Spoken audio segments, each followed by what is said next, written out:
everyone. Welcome back to the Cosmic Circus Review. My name is Vin. With me, after a long wait, it's John Dotson. Hello. Today, we're ready to talk about Creature Commandos together. John, I've been waiting for like 3 weeks to do this with you, man. I'm so excited. I love this show.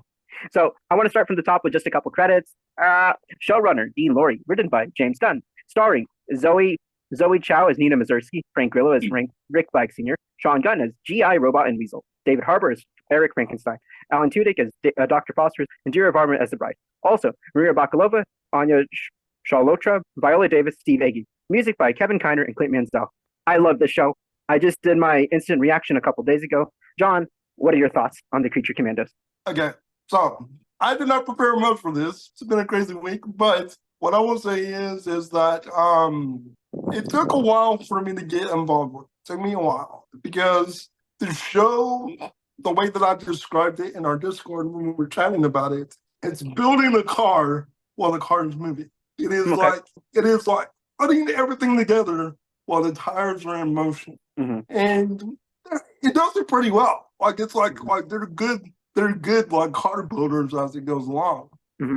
But there are things in the show that I think would have been better at the start if it built a little more air. Like if it gave it a little more air. Like at the start, you get like surprise appearances or introductions that are supposed to be meaningful. Mm-hmm. And I didn't feel it in the first episode. For example, there's a character who's like a lover, or not really a lover, but like kind of like a stalker, a creature stalker. Mm-hmm. I mean, the first two episodes are out. You can be a little specific if you want. Yeah. So I still don't want to go too heavy on spoilers on that. But just in case somebody hasn't watched it, they can kind of get a feel for what we think.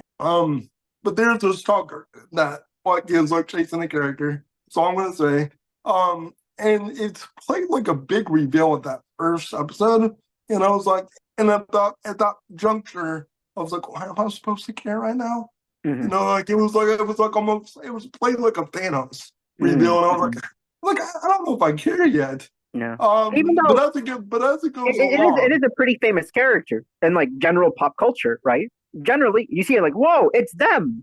Well, I mean, it is, but like, I don't know if anybody is that excited about it. You know, like, I don't think I was excited about it yet.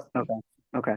Like, that's part of the problem for me is I was like, oh, okay, I guess he's here now. Okay, all right, cool, all right. It's just I didn't feel connected to it at that point. After the first episode, you kind of started getting the feel of everything, like, because it's got a formula to it that actually I think works, where they tell the backstory of somebody and they're telling the main story at the same time. Yeah. So each episode, you kind of have to like start to understand that, yeah, it's building a car while it's moving, but it's because they're showing you things in the past while they're moving the story forward. So they're building character development as the main story progresses. I got better with it. I started to feel better, and then something happened. And it's my biggest issue right now with Gunn. I think James Gunn is a terrific writer. Mm-hmm. I think he knows how to tell big, expensive stories with a lot of characters. Mm-hmm. And then he'll go and do something like in Guardians of the Galaxy 3, where not only does he kill an animal, he does it in such a way that it kind of makes me feel turned off by it. And it's like, I understand what you're doing, Gunn. Mm-hmm. I understand the emotional arc you're trying to take me on here, but I don't know if I needed that much. Mm-hmm. And there's one episode, and I'm not going to say what happens, there's one episode where I felt the same exact, like, resistance, or like, I don't know if that's the right word, but like just that, like, man, I didn't need it to go that far. At a moment where it took a turn to explain the backstory of a character, and I was like, I did not need to see that to get the point across. You know what I'm talking about? I think so. It goes it's a very extreme show, right? And it goes sometimes a little bit further than it needs to, but that's James Gunn's style. He really likes the weird extremes, I think. he does look a bit extreme. So for some people, it works. That Hmm. extreme works. I feel like ever since Guardians 1, he doesn't know how to balance that extreme as well.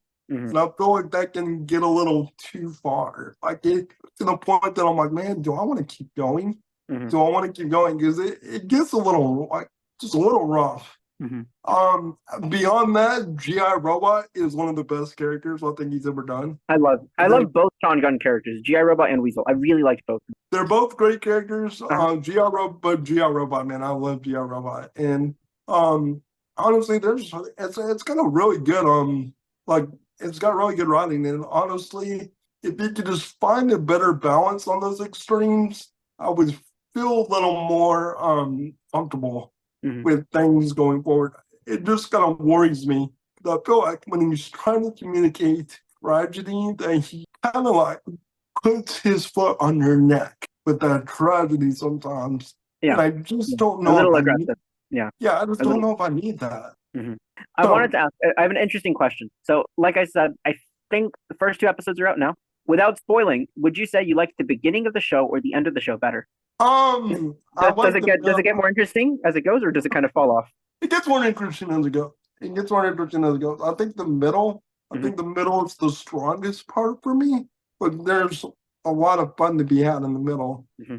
But it's around the end and the beginning where I kind of like waver here and there. I still think it's a good show. I think it's a like if you like the James Gunn style of character work, I think it's a good showcase of that. I just think some of those weaknesses are there Hmm.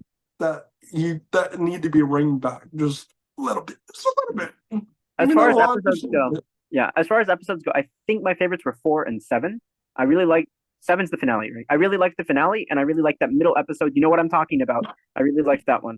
And as far as the style goes, I think it's so interesting because he didn't direct this, and I think I said that 3 times in my solo review because I'm just surprised he didn't direct this because it feels like he directed it, right? It feels like it's James Gunn's show. It feels like Peacemaker. It feels like the Suicide Squad. It feels like, right? You know what I'm talking about? Yeah, yeah, absolutely. Well, it feels very guided by him. Like it might have been directed by somebody else, but you could tell that he's definitely guiding the ship. Yeah. Like When it's I started the first episode, I laughed when they go through the opening credits. They show all the characters, and then there's James Gunn as a little character typing on his computer. it's a really good Delightful. idea. I like it. Yeah, I like that yeah. idea. It's very good. At first I was like, ah, he's so full of himself. But then I was like, why not? Why No, not? Give him no, his why credit. not? Yeah, why not? It's um, delightful. and I think the voice cast is great. Hmm. Like aces all around. Yeah. David Harbour. Right, right. Um, He's so good. I'm so glad David Harbour's in it. Who else? There's Sean Gunn and David Harbour, those were like my two standouts, really. Sean Frank Grillo. Frank Grillo's not Frank bad. Grillo's good. Yeah. I'm excited to see him in live Um, action because I think he's been confirmed for Superman and Peacemaker already. And oh, Frank Grillo's already teased that he's going to have some kind of arc going forward. So I'm excited to see that. and I got another problem I need to bring up. Another problem. I'm mad about. I'm mad. I'm mad. Mm-hmm. Very mad. It better not Uh-huh. be canon. It better Uh-huh. not be canon, Gun. Better What not is be it? canon. I'm not gonna say who it is. I'm not gonna say, but there's a villain in this show. There's a villain Mm-hmm. somewhere in the show. There's a villain. Mm-hmm. That villain dies. Mm-hmm. I swear, Gun. If you no, not this soon. Not this soon, Gun. I don't know if Creature Commandos is a part of the canon of the new DCU It or is. not. Oh, It is. This is the bro. beginning. This is it. We're in it now. Welcome to the DC cinematic universe. I will throw my wheelchair at WWB right now. I'm mad. I'm mad. I'm very if if that character's dead, Mm-hmm. if that character's dead, I'm going to just lose my nerve. Then I'm Can, gonna can you can lose you it. can you tell me and I'll cut it out just so I know Oh right now? yeah, yeah. I can tell you, I'll cut it out. I I'm with I you on that. Okay, okay. But I think I love hopefully they'll come back. I love so Yeah, much. yeah, I've been dying to see in any form yeah, in the universe, yeah, and you bring them in and you kill them. yeah. I have to imagine. Hopefully that means that they will come back somehow. It's still possible, or because there would be a tragedy if this is all they get. I got like giddy. Yeah. Yes, following it in DC. And then, oh man, So right I now we should like bleep every time you said yes, buddy buddy buddy buddy. no, And like I don't somehow, know somehow somehow you yeah. need to bleep it out. I don't know how you will do it, but somehow you gotta bleep it out. But I liked the show. I didn't love it. I liked it. I think Hmm. there's room to grow. Yeah. I think I don't think it's a failure at all. I don't think so. I think it's a very successful Hmm. Rim show. It is a Gunn show by every measure of James and, Gunn. and it's really like how much you love it is like about your personality and your personal tastes, I think. And that makes me a little nervous about the DCU going forward. Like, is this all gonna feel like James Gunn stuff? Is Superman gonna feel like James Gunn stuff? Because that makes me a little bit nervous. That's Like my concern. I have optimism, I have hope, but I'm a little nervous, just a little bit. That's my main concern because Superman should not feel like this. Hmm. It should not. Now that doesn't mean he's going to make it like this, Hmm. but it definitely should not feel like this at all. I mean, you kind of like see the way Penguin felt, and it feels exactly the tone that it should feel. Hmm. Like that's exactly how Penguin, like the Batman universe, should feel like. I did not feel like I was in the DC universe watching the show. I mean, I don't know about you, but I didn't. I didn't. Like I felt like I was in a James Gunn like TV show, but I didn't Is feel it like I not? was in a. Is this not the James Gunn universe now? It is, but I don't know if I wanted to feel like that. Yeah. Is what I'm saying. I think what's a little bit disturbing is that this is supposed to be a universe where the writer gets creative control. And he said multiple times every project will reflect the writer. Every project will feel different. Well, quite frankly, the first project is Creature Commandos by James Gunn. Then we get Superman by James Gunn. Then we get Peacemaker by James Gunn. So it'll take us a little Yeah. bit of time before we can get something that doesn't feel like James Gunn. So this is going to Well, be James Gunn cinematic universe for like the next year until 2026, where we get like Supergirl and Lanterns. You know what I but mean? we still need to give him a chance. Like I mean, Superman Yeah, hasn't come yeah. out. Superman hasn't come out. You know, once Superman comes out, then we can make a decision on what it's going to be. I think what does give me confidence based on what I watched, from these some episodes, is all these characters that are going to be in Superman. We know for sure he can handle that many characters. Yeah. Like it's not going to be a problem. One interesting criticism, perhaps, is that James Gunn, like Guardians of the Galaxy, Suicide Squad, even Peacemaker, Creature Commandos, they're all about like weird misfits who are like anti-heroes, kind of, right? It's the same kind of thing over and over. Superman, obviously, Superman is not. But in this movie, we're going to have the Justice League International, and we're going to have maybe the Authority. So it's like we're still getting the misfits, but now they're side characters, and now Superman will be a different kind of hero, hopefully. So I'm interested to see how Yeah. he takes his trademark misfits and he makes those side characters, or will they take over the movie? And how does he write a character like Superman who should be pure? And will he be pure, or will this be like a Henry Cavill where he's like struggling with? I don't know. I'm really interested to see what his take is. I don't know what to expect. I don't think it's going to be anywhere near like Cavill, only because he's introducing the dog, man. I mean, like, there's no Yeah, way it's going to fly like yeah. Cavill. You But got but the I don't think he's gonna be. I don't think he's gonna be Christopher Reeve either. no, it's going to be a James Gunn Superman, but I don't know Yeah, what that means. I yeah. don't know what that means. That's my question. Is what does that mean? Now, when it comes, we'll judge it when it comes out. It makes me nervous based on this show, but we will judge it when it comes out. But it does make me a little nervous. I'm not gonna lie. I was excited at first, but the more I see, I'm like, man, just like you gotta rein it in just a little bit. Gotta rein it in just a little bit. I mean, with Guardians of the Galaxy 3, I understand what he was trying to communicate. I do. I Mhm. tried to tell the tragedy of Rocket Raccoon, but there's another reviewer that said it best. I don't need to see the life go out of an animal's eyes to understand the tragedy of Rocket Raccoon. I Yeah, don't need to see that. And it was it's the embellishment of these moments that I'm just like, I don't need that much to yeah. understand what you're trying to tell me. I can get it from him being shot. You Mhm. shot the animal is dying, the tragedy is already there on screen. Right. Mhm. Mhm. And there was another part in Guardians 3 where they set a monkey free. And the monkey flies at a random girl's face. It starts clawing at her face really hard Mhm. at the end of the movie. And the whole like I'm sitting there going, why? And then I'm like, okay, Why did I need that? Why? Mhm. Mhm. What did they communicate to me in the overall grand scheme of the Guardians of the Galaxy character? Why did I need to see that girl get her face torn off? It's just things like that. His instincts don't seem to be as reined in as they were in Guardians 1. I Mhm. think Guardians 1 was the best version of Gunn, and he also had a different writer. Like that, he got brought in to kind of work on it, but somebody else wrote that script first. And I Nicole feel like that Perlman. was a Yeah. so what? Nicole Perlman. She did Guardians 1. Nicole Perlman, yeah.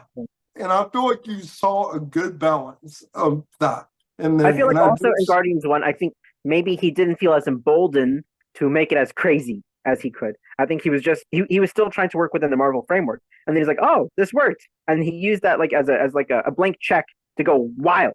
You know what I mean? yeah. And Yeah. you kind of saw that with number 2, and you kind of saw that with number 3. Yeah. Number But 3 is I'll the, defend 3. What are you about to say? I would say number 3 is the worst example, I think. Oh, okay. I thought you were going Yeah. to say it's the worst of the trilogy. No, I think it's the Okay. worst Okay. example of it not being ringed in. Okay. Yeah, because I was I about to say, mean, what's, for all it's worth, I think Guardians 3 is the best of the trilogy. Even though, like well, what you're saying, it's strong, but I think at that point, I think it's earned the heavy hits, and I'm interested to see him do that. With Creature Commandos, it's kind of short. We don't have enough time for him to like earn heavy hits really. But as the DCU goes forward, I'm interested to see like when we get to an end game event. Like imagine Guardians of the Galaxy 3 with the DC universe I will when he never starts watch. killing everyone. I will never watch Guardians 3 again. Ever. Okay, I that's won't. fair. Yeah. I don't like watching animals get hurt. I mean, I just don't. And that portion of like, there's a sequence in this show where it's like I'm never gonna watch that episode again because Yeah. I don't like the subject matter that you're showing me out there. Yeah. And it's just like not in my taste. They're just like, you like, I mean, dude, I'm 39, right? And it's like you get to a point where you're just like, man, there's some things that you enjoy and there's just some things that just don't hit you right anymore. Mhm. And seeing like innocent things just get hurt like that, Mhm. I just can't handle it. Like I don't even know if I could have handled it as a kid. I really Mhm. don't. I don't know if I could handle it as a kid.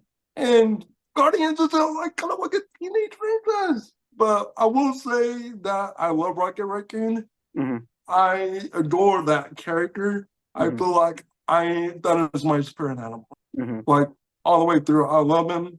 I love everything about him. The whole there ain't no thing like me but me. Yeah. Like Yeah. that's how I feel, like being disabled. Like Yeah. I just like that outsider, not feeling like you fit in with anybody. So I really love that character. But anyway, I gotta quit it. I'll be Yeah. quiet. I think going back to Creature Commandos, I think he does have a talent for making us care about these weird misfit characters, right? I guess I'll try to do this with the DC universe, but among the Commandos, who was your favorite? Well, like I said, GI Robot. Yeah. Jerry Robot. Yeah. GI Robot. What did you think about Weasel? Because I want to connect back to what you're saying about Rocket. Do you feel similarly for Weasel? No. And it's kind of a spoiler if I go into that, but Yes or no? I, Just yes, okay. but also, yeah, it's Okay. shades of gray. There's shades of Keep gray. watching, guys. Keep watching the Shades. show. You'll understand. I do think Weasel is redeemed in this show, like Okay. it's like a lot. But Mhm. um, I really loved Weasel especially by the end. I think he's really one of my favorites. Like but I I just think, really love those like tragic, misunderstood characters. but the thing is, like I love and adore a character that's always excited to call Nazis. I think it's just so funny. Yeah, Just, the way it's the writing and the acting together that make it so great, and then also the animation on his face when he gets so serious about it. Oh, it's great. It's great. um, very funny. Yeah. Because like yeah, Robot loves going Nazi the way a kid likes going to Discovery Zone, and it's just so funny. Like, oh man, it's just the glow on his face Mm-hmm. whenever he hears like Nazis. Mm-hmm. Can I call them? Mm-hmm. Are they Nazis? Can I call them? It's great. It's so Oh, good. it's Um, delightful. It's so good. so Uh, there are good things about it, yeah. about the show. Yeah. I will say I'm not a big fan of the main villain of the show. Dude, the villain stuff was my most frustrating part of this. It was my biggest criticism. It's like this twisty, turny crap that it frustrated. I don't care. The plot is so badly it's nonsensical. The show is like to give you character moments and action moments that those are all good. But this plot is some weird vehicle that like just some weird. It, I hated like the plot stuff, the villain stuff. It was confusing and nonsensical, and it's just a circle and Okay, sorry. But the other thing is, like, there's a weird James Gunn. Again, I love you, James. If you see this, please don't think I am. I adore you, bro. I think you do a lot of good work. But you're not above criticism. So, I do think there's some weird thing that he does as far as like the way he like approaches. He's a mixed bag with female characters. That's all I'm gonna say. Like, especially in this show, like. There's a couple of times where it gets a little risque to an insane point, and I'm like, does that help anything? Does that really do we really need to see the princess, the Frank Grillo character in her, go and hear it? Do we need to hear it? Yeah, it just and again it's another example of some of Gunn's old. It's going a little too far, yeah. But it like in an interview he said like, well, if we're gonna go all the way with the violence, let's go all the way with the sex too.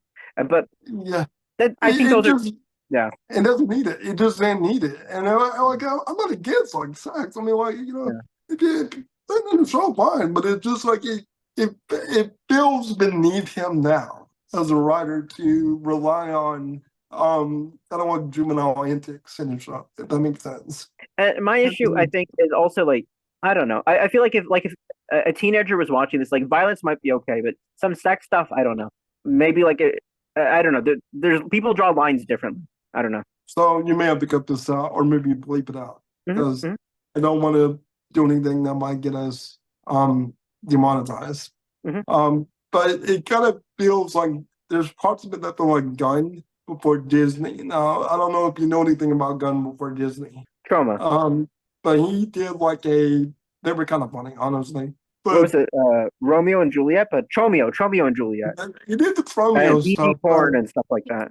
The PG porn is what I'm talking about. Okay. Where I'm just like, it kind of feels like that, where some of those like old school instincts are kind of like being inserted here and there. And it just like, God, I thought you've grown,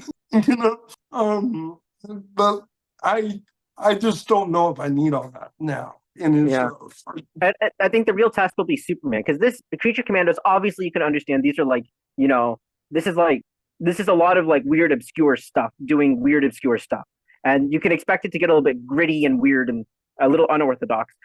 Superman, I think, will be a real test of how does he balance this, especially for a movie that hopefully will be for all ages. How does he stay true to his creative voice while also staying true to the Superman character, right?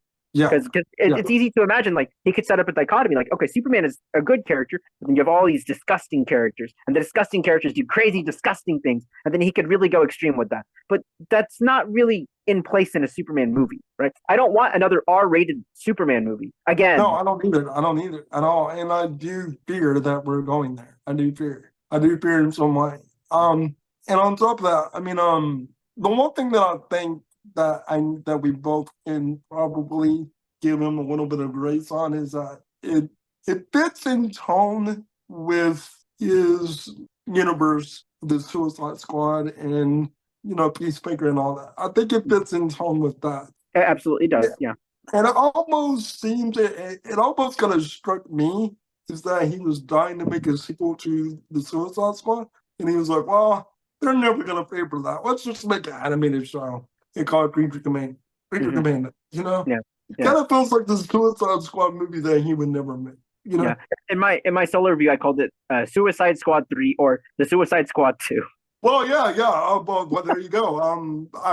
I was waiting to like give this review because I kind of wanted to hear your thoughts, like fresh. But like, it does feel like that. It does feel like a sequel to the sequel. Yeah. Like the one that he would never make, because it is.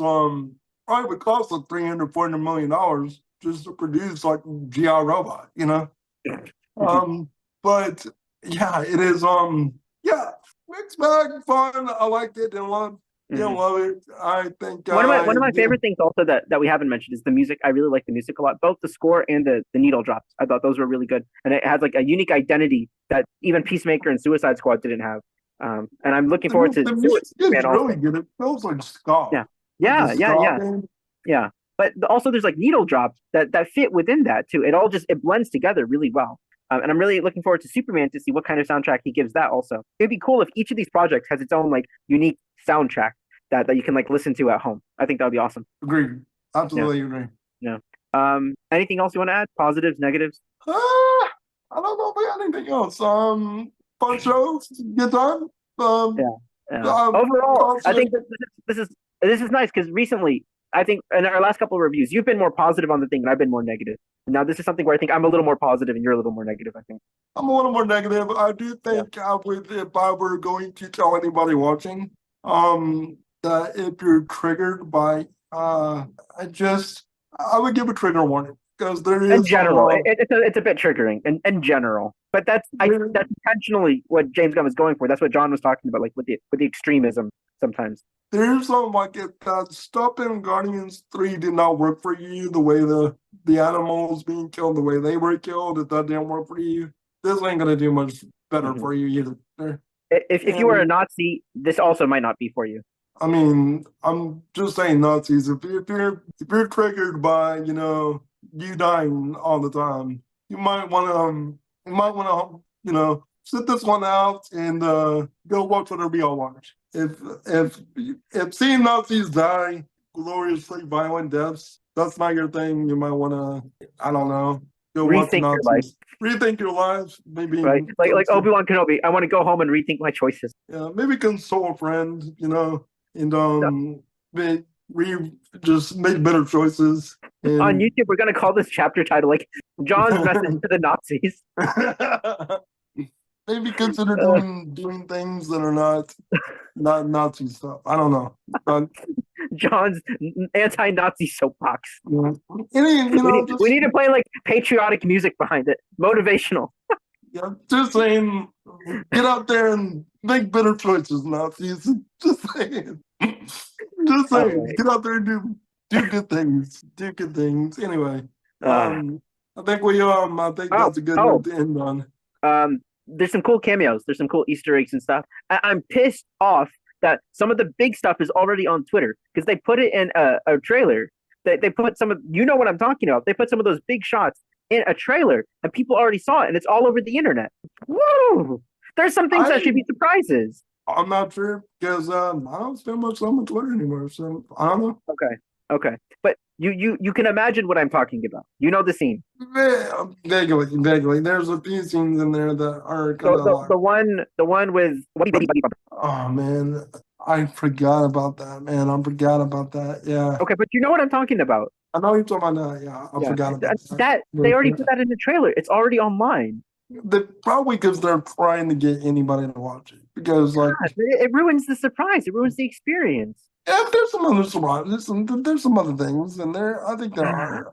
Yeah, but that was like such a great like surprise. There's some more, but that one was a big one, I think. I liked how it doesn't just tease Superman, but it teases the whole universe. Like there's lots of little Easter eggs about like different cities, like Star City or Bloodhaven or Themyscira, things like that. Like they're building a whole universe here. I like that. It's not just working on the next The project, only but thing I don't understand, and I don't want to like beat a dead horse. This universe was already connected to the old DC. So it's what like, old DC? come on, man, come on now, come on now, come That's on how they're now. acting. That's how they're acting. They're acting like nothing ever happened. What are you talking about? I think that's what's confusing is that it was already connected to Cavill. Yeah. It's like I guess they're gonna try to like explain it to the Flash. Maybe like that. It seems like Peacemaker is going to be the one that explains the retcons somehow. How obscure. That's the weirdest choice I've ever heard in my life. Like, Well, because Peacemaker at the end of Peacemaker season 1, you see the old Justice League, some of them, and so now in Peacemaker season 2, they're going to explain why that's changed. James Gunn has gone on record. I don't know if you saw this, but James Gunn went on record Mhm. on an interview says everything in season 1 is canon except for that scene. And I'm like, what? I just don't like it doesn't make sense. And I like the OCD part of me. The OCD part of me is triggered right now. I, It's so triggered. I have a friend who's like a casual fan, and he is so upset. He's been upset for 2 years about this. Every time we talk about the DC universe, he is so upset about this. And I come from comics, and this stuff happens all the time in comics, and I'm like, all right, we roll with it. New 52, all right. Rebirth, all right. I'm okay with it. It made it like okay, doing it in comics. Don't do it in the movies. Don't do that. I mean, like it hurts my soul. I was all for a reboot. I was all for a reboot. They almost did. It's not technically a reboot. It just like there has to be a new term for this. It's not a legacy reboot. It's not a soft reboot. It's a retcon reboot or something. I don't know. I don't know what it is, but man, it is like it's confusing. It's the DCU boot. I don't know. I don't know. Whatever it is, it's bad. It's not good. And again, please, Warner Brothers, don't be mad at me. Just don't be upset with me. I'm just saying it's not good, Warner Brothers. I love y'all. I love y'all so much. I only say any of this as a fan of every DC thing. Like before we give this back to people, that let us review it, and you are very nice to let us review it. I just want to say I've been a Batman fan since I was little. Since I was very young. I'm a big fan of Batman. I've got an 89 Dark Knight. I'm in full support of everything y'all do. I only make any criticism because I love the DC universe. I respect it and I want it to be strong. So let there be a disclaimer at the end, and Nazis do better. That's it. Okay. Beautiful. All right. Anyway. All right. I think we're ready to wrap up. So thank you everyone for watching our deranged madness. If you like this review, be sure to like and subscribe. Leave a comment below. Have you seen the Suicide Squad or Peacemaker? Have you seen the first 2 episodes of Creature Commandos? Have you seen any of the DCU that does not exist anymore? What are your thoughts about this reboot canon madness? Let us know in the comments below. My name is Vin. You can find me on Twitter and Blue Sky at Vin Writes Words. My name is John, and you can also find me on Twitter and Blue Sky at John Movie Watch. But you mainly check Blue Sky, right? Mostly these days, yes. Be sure to follow thecosmiccircus.com on Blue Sky and on Twitter at MyCosmicCircus, where you can find more reviews, articles, editorials, and opinions like the ones you just watched. And we have a Creature Commandos article review already up by John Daniel, by JD. So check that out. Thanks, guys. See you next time. Bye.